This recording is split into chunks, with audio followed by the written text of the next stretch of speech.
Good day, everybody. I'm Shmee, and I make guides for Path of Exile's Ruthless mode, but today I'm going to talk about everything because I am back to talk about a massive change in Necropolis League that I couldn't spot mentioned in a single patch notes. However, it is very obvious to anyone who has opened up a single Blighted map. The first thing I noticed when it felt different was when I was getting Blight encounters in my maps where I had enough Atlas passives to make it feel like it did last league, except it didn't at all feel like it used to. It felt smoother?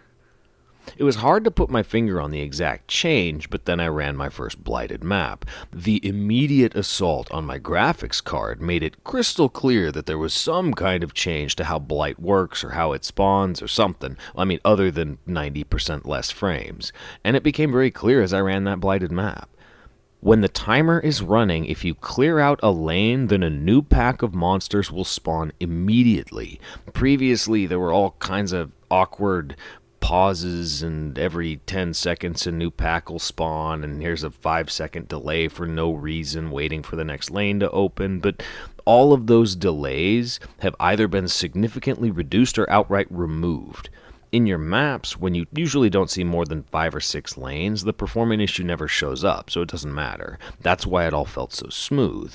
I wasn't waiting for packs to spawn anymore, I didn't have to wait for lanes to open up, everything happened quick, and those Blight encounters flew by with 100% tower defense-y goodness. Now when you run a Blighted map, it's slightly different story. It does start the same, feeling oh so smooth, and then as more and more of those monsters spawn, your frames and your graphics will take a nosedive.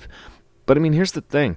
The performance of the Blight mechanics aren't any worse than they used to be. It's not like the towers just got laggier for no reason. There's just so much more stuff spawned on your screen that you're getting a lot of performance lag. So the reality of the change to Blight is not that the performance is worse, but that those Blighted maps are now uncapped to release their full potential of chaotic fury.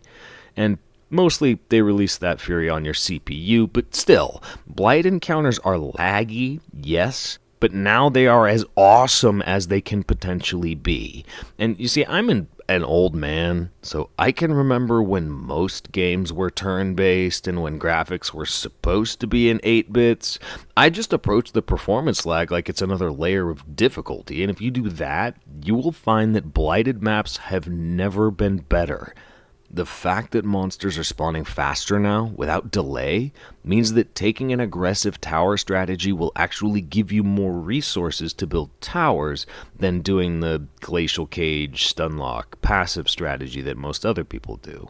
If you attack those Blight portals early on, you unlock significantly more resources to build towers, which lets you attack other lanes, which lets you build more towers, and so on. Even better is that if you take that aggressive strategy, you're going to end up killing more monsters, which increases the amount of loot that you get around Cassia if you win. Being aggressive and playing a real tower defense game actually pays off now. But the price is that you've got to tolerate some classic old-school gaming. And by that I mean about usually 5 frames a second and maximum downscaled textures. Graphics Andy's in shambles. Thank you all for watching, and until next time, take care, Exiles.